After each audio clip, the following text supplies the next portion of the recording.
Those who become are those who never settle. They know that there is always a better and greater version. Let me tell you how I got into the prophetic.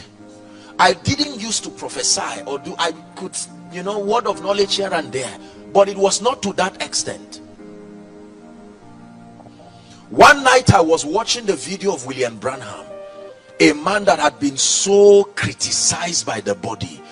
People criticized him that at the end of his life he went into heresy. Yes, truthfully speaking, there were adjustments, things here and there that I personally have reservations about.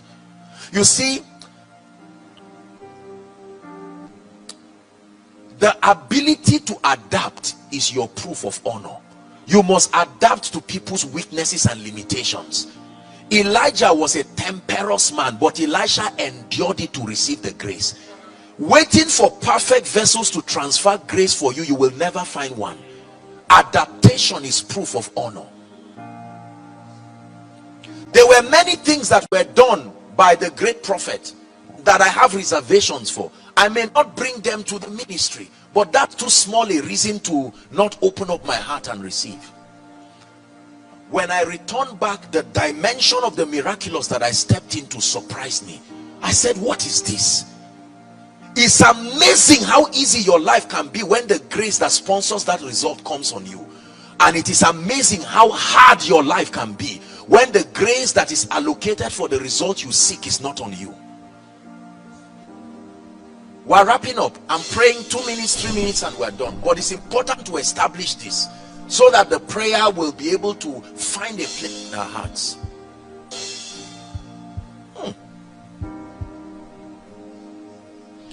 Jehovah will be your everlasting light. He'll be your glory, your strength, and your sight. The light of the moon will be like the light of the sun, and the light of the sun will shine 7 times as bright. When Yahweh binds up the wounds of this world, He heals all the bruises inflicted by this world. Hallelujah. I started singing that song because I'm seeing the vision of a man of God on his knees now. I'm seeing the vision of a man of God. You are a preacher, and I'm seeing you on your knees crying and saying, Lord, I've desired an impartation. I want you to know that your life is about to change. Please give me a little volume. You see, when I was watching William Branham, and I was just looking, he was an interview just like this, and I stayed with my heart broken. I said, God, look at this servant of yours. How come people cannot see the compassion and the humility?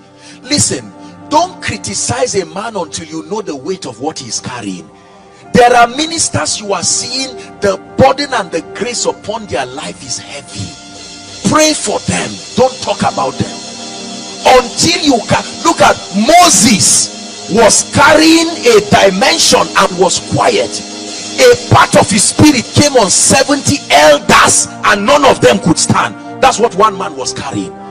So when you are talking about people, the attacks that come to their life, have the fortitude to discern the burden and the grace that is upon them. When I looked at William Branham, do you know, even the modern day prophetic, there are few people who have come close. It's just that they did not have the opportunity to capture these things. As I was watching him with humility, this is what happened to me. Suddenly I felt like oil from my head. My eyes were teary and it started going down my body.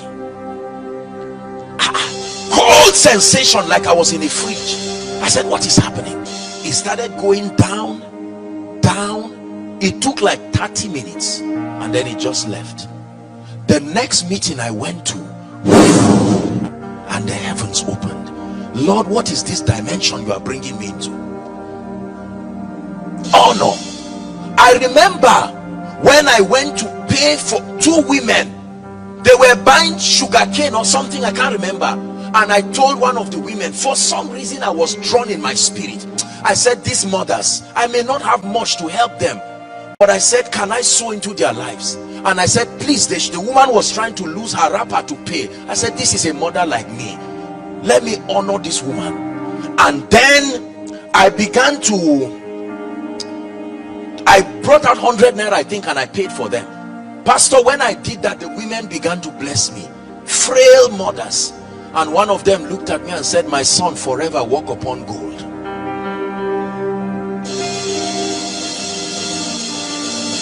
So when I say I'm a product of many anointings, it is true.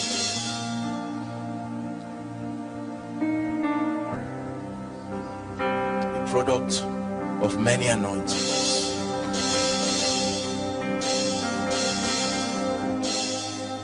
I had the opportunity, by the grace of God and the privilege of God's grace, to honor the man that began the first official mentor in my life that I shared with you, that began to train me in the seminary.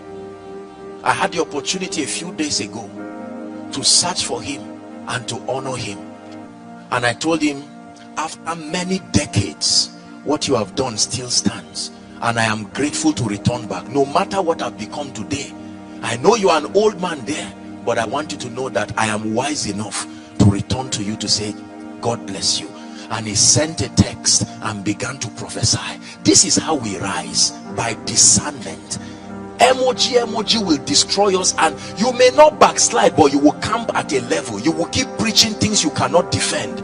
The grace dimension to defend your spiritual propositions is not there. And this is a generation that needs proofs. When I came to you, I did not come with the excellency of speech, he says, but in the demonstration of power, that your faith would not rest upon the eloquence, the wisdom, Sophia of men, but upon the power of God. So I'm about to pray. I do not stand to one who is the absolute custodian of the grace of God in the body. That would be flattery and that would be foolishness. But I can tell you one thing, I come as one who is a privileged steward of the mysteries of the kingdom for this generation.